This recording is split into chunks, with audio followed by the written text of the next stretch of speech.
नई कविता अज्ञेय के प्रयोग वास्तविक मुक्ति का प्रयास है।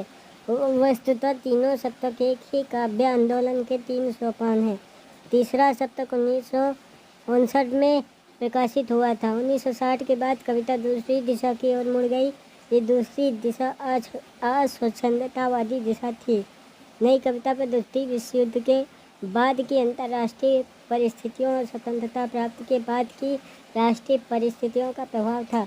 इस दौर में पश्चिम में अस्तित्ववाद जैसे नए दर्शनों की लोकप्रियता बढ़ चुकी थी। आधुनिकतावाद की भी व्यापक चर्चा होने लगी थी। नई कविता के रचनाकारों में इन दोनों विचारधाराओं का प्रभाव पड़ा। युद्ध की विभीषिका ने यूरोप के जनजीवन को पूरी तरह से झकझोर दिया। मृत्यु और विनाश ही जीवन की वास्तविकता बन गए। इसके कारण लोग भोगवाद की ओर भी प्रवृत्त हो रहे थे। दूसरे शब्दों में कहें तो भारतीय चारवाक दर्शन समाज पर हावी हो रहा था। विश्व बाजार की होड़ और युद्धों की जघन्यता के बीच व्यक्ति को ये लगने लगा कि सत्य केवल मृत्यु है, बाकी शेष सब कुछ मिथ्या है।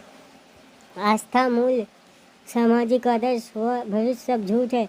अस्तित्ववाद की उपयुक्त सोच का असर नई कविता के रचनाकारों पर दिखाई देता है। नई कविता पर मार्क्सवाद का भी प्रभाव पड़ा। नई कविता में वस्तुतः 2 तरह की धारा रही है। एक धारा जो अस्तित्ववाद आधुनिकतावाद से प्रभावित थी, दूसरी धारा जो मार्क्सवाद से प्रभावित थी। कई नए कवि ऐसे भी थे जिन्होंने स्पष्ट रूप से कोई पक्ष नहीं ग्रहण किया। अब हेडिंग है नई कविता की सीमा रेखा, अर्थ व स्वरूप। नई कविता नाम देने का मुख्य कारण यह है कि कवि अपने को किसी वादग्रस्त शिविर में बंद नहीं रखना चाहते थे। यूँ इस नाम के पीछे अंग्रेजी के न्यू पोएट्री काव्य आंदोलन का भी प्रभाव है। न्यू पोएट्री के वजन पर ही प्रयोग से नई कविता का नामकरण हुआ। नई कविता प्रयोगवादी कविता का एक नया संस्करण है। प्रयोग के प्रति प्रत्येक सप्तक का कवि आग्रही था। क्रमशः प्रयोग और प्रयोग द्वारा प्राप्त मंतव्य के बीच की दूरियां कम होती गईं। डॉक्टर जगदीश गुप्त ने अपने किस्म की कविता नामक लेख में नई कविता के नए नए नामों को सूचीबद्ध करते हुए 45 नामों का उल्लेख किया है। प्रभाकर माथुर की कविताओं में प्रगतवाद, प्रयोगवाद और नई कविता की विशेषताओं का सामंजस्य मिलता है। सन 1952 में नई कविता शब्द का प्रयोग अज्ञेय ने आकाशवाणी पटना की एक भेंट वार्ता में किया था। डॉक्टर शंभूनाथ सिंह ने नई कविता में अर्थ का प्राधान्य न मानकर उसे बिंब प्रधान माना। नई कविता का आरंभ कब से हुआ, इसके बारे में स्वयं नई कविता के कभी भी आपस में सहमत नहीं है। कुछ आलोचक प्रयोगवाद और नई कविता को अलग अलग काव्यधारा मानते हैं, जबकि कुछ के अनुसार प्रयोगवाद का ही विकास नई कविता के रूप में हुआ। दूसरा सप्तक 1951 के प्रकाशन से नई कविता की चर्चा आरंभ हुई और कई कवि आलोचक दूसरा सप्तक को नई कविता का प्रस्थान बिंदु मानते हैं, जबकि डॉक्टर रामविलास शर्मा नई कविता की शुरुआत नई कविता नामक पत्रिका के प्रकाशन से मानते हैं, जिसके प्रथम अंक का प्रकाशन 1954 ईस्वी में हुआ था, जिसके संपादक डॉक्टर जगदीश गुप्त थे। गिरिजा कुमार माथुर प्रयोगवाद और नई कविता को अलग अलग कृत्रिम वर्गों में देखना असंगत मानते हैं। उनके अनुसार प्रयोगवाद और नई कविता आधुनिकता के भिन्न स्टेज यानी चरण हैं। तीसरे सप्तक 1959 की भूमिका में अज्ञेय प्रयोगवाद व प्रयोगशीलता शब्दों की अपेक्षा नई कविता शब्द का प्रयोग करना अधिक उचित समझते हैं। नई कविता के लिए परिभाषा का प्रश्न जटिल है। कुछ गहराई से विचार करें तो ये स्पष्ट होता है कि कोई भी परिभाषा अपनी सीमित और संकीर्ण सीमा से घिरी होने के कारण पूर्णता को प्राप्त नहीं कर सकती और न उन सभी तत्वों को समग्रता से व्यक्त कर सकती है जो किसी भी काव्यधारा में समाहित होते हैं। नई कविता के प्रमुख तत्व अनुभूति की सच्चाई और बुद्धिमूल्यों के यथार्थवादी दृष्टि है। नई कविता के संदर्भ में निम्न विद्वानों के विचार प्रस्तुत हैं। सुमित्रानंद पंत ने लिखा है, नई कविता में मानव भावनाओं को छायावादी सौंदर्य के धड़कते हुए पलने से बलपूर्वक उठाकर उसे जीवन समुद्र की उत्ताल लहरों में पेंग भरने को छोड़ दिया, जिससे वह साहस के साथ साथ सुख दुख और आशा निराशा के घात प्रतिघातों में बहती हुई युग जीवन के आंधी तूफानों का सामना कर सके। वह अंतर्वेदना से मुक्त होकर सामाजिक व्यथा अनुभवों से परिपक्व बन सके। नई कविता विश्व वर्चस्व से प्रेरणा ग्रहण करके तथा आज के प्रत्येक पल बदलते हुए युगपट को अपनी मुक्त छंदों के संकेतों की तीव्र मंद गति लय में अभिव्यक्त कर युगमानों के लिए नवीन भावभूमि प्रस्तुत कर रही। लक्ष्मीकांत वर्मा ने लिखा है कि नई कविता आज की मानव विशिष्टता से अद्भुत उस लघु मानव के लघु परिवेश की अभिव्यक्ति है जो एक और आज की समस्त तिक्तता और विषमता को भोग ही रहा है, साथ ही उन समस्त तिक्तताओं के बीच अपने व्यक्तित्व को भी सुरक्षित रखना चाहता है। नई कविता में चर्चित लघु मानव का अर्थ है वह सामान्य जन जो अब तक उपेक्षित था। धर्मवीर भारती की नई कविता विषयक मान्यता इस प्रकार है। उन्होंने लिखा है, नई कविता प्रथम बार समस्त जीवन को व्यक्ति या समाज इस प्रकार के तंग विभाजनों के आधार पर न मापकर मूल्यों की सापेक्ष स्थिति में व्यक्ति और समाज दोनों को मापने का प्रयास कर रही है। नई कविता की प्रवृत्तियाँ, संवेदना व शिल्प। हेडिंग, नई कविता के भाव क्षेत्रीय विशेषताओं में मध्यवर्गीय समाज के अंतर्गत सांस लेने वाले मनुष्य की भावानुभूतियों, सौंदर्य चेतना, प्रणयानुभूति, समस्या अकुलता और ऐसे ही संबद्ध प्रवृत्तियों को लिया जा सकता है। नई कविता की प्रमुख प्रवृत्तियाँ निम्नलिखित हैं। पहली प्रवृत्ति है लघु मानव दर्शन में व्यक्तित्व की खोज। नई कविता लघु मानव के परिवेश की कविता है। यह प्रश्न भी उठा है कि लघु मानव कौन है, किस विचारधारा नई कविता के भाव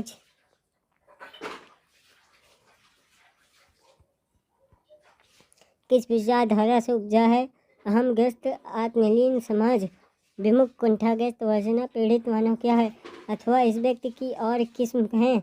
लक्ष्मीकांत वर्मा ने नए प्रतिमान पुराने निकष पुस्तक में प्रथम बार लघु मानव को सहज मानव कहकर चर्चा के केंद्र में रखा। दूसरी प्रवृत्ति है काव्य की अर्थभूमि का विस्तार और स्वातंत्र पर बल। नई कविता में ने समय और मानव को रचना के केंद्र में स्थापित किया। उनके लिए न कोई विषय वर्जित है, न कोई विशेष अछूता।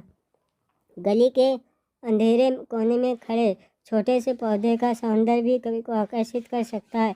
सुंदर और कुरूप पूरा जीवन नई कविता में विषय वस्तु बना है। हर विषय को वस्तु बनाकर इन कवियों ने काव्य रचना की। फलतः अर्थभूमि का विस्तार इनकी एक विशिष्ट प्रवृत्ति है। नई कविता में व्यक्ति स्वातंत्र की चर्चा भी बार बार की गई है और कहा है कि हम मानव की स्वतंत्रता के पक्षधर हैं। मध्य वर्ग की स्वतंत्रता के नाम पर व्यक्ति की आस्था अनास्था की सजग अभिव्यक्ति की गई है। तीसरी प्रवृत्ति है अस्तित्ववाद और आधुनिकता का स्वर। भारत आज़ादी के बाद की पीड़ा से नहीं गुजरा बल्कि अपने अस्तित्व की खोज के लिए भी तड़पा था। डॉक्टर अम्बिलास शर्मा ने नई कविता के कवियों पर ही नहीं आलोचकों तक पर अस्तित्ववाद का असर माना। इसके पीछे हमारी परिस्थिति की पराजय हताशा का तर्क है। शीत युद्ध की डरावनी स्थिति का आतंक है। इसलिए नई कविता में व्यापक स्तर अस्तित्ववाद की कोख से जन्मा। नई कविता के व्यक्तित्ववाद व्यक्ति स्वातंत्रवाद पर आधुनिकता की सीधी छाप है। मुक्त बोध ने पूंजीवादी समाज के प्रति कविता में उच्च मध्यम वर्ग की नीयत को धिक्कारा है। चौथी विशेषता है आस्था का स्वर जीवन के प्रति। चौथी प्रवृत्ति है आस्था का स्वर जीवन के प्रति विश्वास का। यह स्वर न केवल भारती में है किंतु सभी शीर्षस्थ कवियों में है। जीवन के प्रति आस्था लेकर चलने वाले अज्ञे नरेश मेहता, गिरिजा कुमार माथुर, भारती, विजय देवनारायण शाही आदि सभी कवि हैं। अज्ञे जी मूलतः आस्थावादी हैं। वे लिखते हैं, हमें तो आस्था है, कृतज्ञ होते हैं, हमें डर नहीं लगता कि उखड़ न जावें कहीं। पांचवी प्रवृत्ति है व्यंग्यशीलता। नई कविता में व्यंग्य की प्रधानता है। व्यंग्य वही है जहाँ कवि सामाजिक स्तर पर असंतोष से भर उठा। उसने अनुभव किया है कि जीवन में शक्ति और सत्ता का दुरुपयोग करते हुए कितने ही लोग जीवन की जानवी को गंदा कर रहे हैं। यही वजह है कि नए कवियों का व्यंग्य हमें कभी विषाद में डुबा जाता है, कभी वैचारिक सीमाओं पर छोड़ जाता है। छठी प्रवृत्ति है राजनीतिक चेतना। नई कविता राजनीति से जुड़कर भी सामने आई। वर्तमान राजनीति ने देश को कहीं ला पटका। इसका अनुमान सर्वेश्वर दयाल सक्सेना की इन पंक्तियों से हो सकता है। उन्होंने लिखा है, सुनो ढोल की लय धीमी होती जा रही है, धीरे धीरे एक क्रांति यात्रा 100 यात्रा में बदल रही है। सड़ांध फैल रही है नब्बों पर देश के और आँखों में प्यार के सीमांत धुंधले पड़ते जा रहे हैं और हम चूहों से देख रहे हैं। 7वीं प्रवृत्ति है सौंदर्य चेतना।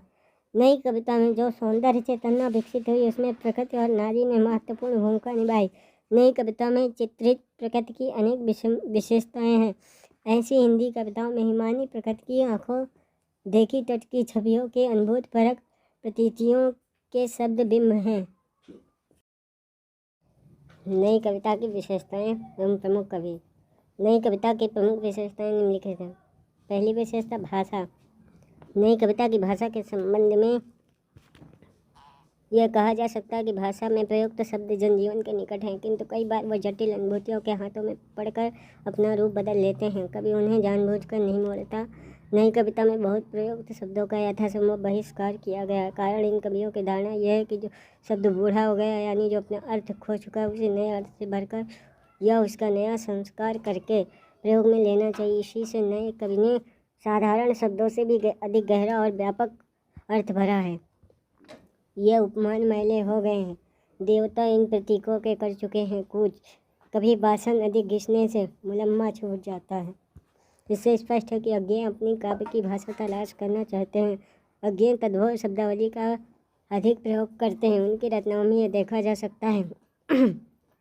दूसरी विशेषता है अप्रस्तुत विधान। प्रस्तुत को प्रकाशित करने के लिए नियोजित शब्द विधान अप्रस्तुत या उपमान कहलाता है। काव्य में उपमान का वैशिष्ट्य सर्वविदित है। किसी भी कवि की सफलता इस बात पर निर्भर करती है कि उसने वर्ण वस्तु का या भाव के लिए कैसी अप्रस्तुत योजना प्रस्तुत की है। उपमान काव्य सौंदर्य को प्रभाव उत्पादक तो बनाते ही हैं, कभी कभी उसे मूर्त रूप भी प्रदान करते हैं। उपमानों के अनेक स्रोत हैं और कवि अपने कथ्य की संप्रेषणता लिए सभी संभव स्रोतों से उपमानों का चयन करते दिखाई देते हैं। इसी कारण नई कविता में प्रकृति, पुराण, इतिहास, विज्ञान, धर्म, राजनीति, मनोविज्ञान, संगीत, कला, चित्रकला और दैनिक जीवन के सभी पक्षों से उपमान का चयन किया गया। कुछ उदाहरण निम्नवत हैं। पहला उदाहरण मुक्तबोध। मुक्तबोध ने लिखा है, मेरा दिल ढिबरी सा टिमटिमा रहा है।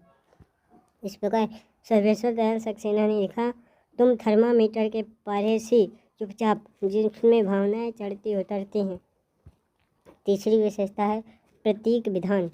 प्रतीकों के वैविध्यपूर्ण प्रयोग अनुभूति को व्यवस्थित और सही व्यंजना देने का काम नई कविता द्वारा संपन्न किया गया। नई कविता में प्रतीक प्रयोग की प्रवृत्ति तथाकथित फ्रेंच प्रतीकवाद से भिन्न है। उसमें यथार्थ की अभिव्यक्ति स्वप्निल नहीं है और न नए कवि अभिव्यक्ति में फ्रेंच प्रतीकवादियों की सी अस्पष्टता और रहस्यमयता ही ला रहे हैं। नई कविता जनमानस के अनेक अछूती पूर्ति को खोलकर रख दे रही हैं। वह मनोविज्ञान और विज्ञान का सहारा लेकर वस्तु और भाव को उसके सही रंग रूप में पाठकों के समक्ष प्रस्तुत कर रही है। पौराणिक और धार्मिक प्रतीकों का प्रचुर किंतु सटीक प्रयोग करके नई कविता यही परंपरा दिखा रही है, तो नए संदर्भों में प्रतिकार प्रस्तुत करके प्रगति की झलक भी प्रस्तुत कर रही है। चौथी विशेषता बिंब विधान। बिंब विधान के क्षेत्र में नए कवियों ने सर्वाधिक कौशल दिखाया है। बिंब विधाई का शक्ति कल्पना का सुंदर और समृद्ध सौंदर्य वैभव नई कविता में बिखरा पड़ा है। इसमें आए बिंबों में शुद्धता और चित्त रसग्रहता जैसे गुण मिलते हैं। नए कवियों ने वस्तु के मानसिक प्रतिबिंब को केंद्र में ला दिया है। शमशेर बहादुर सिंह आत्मगत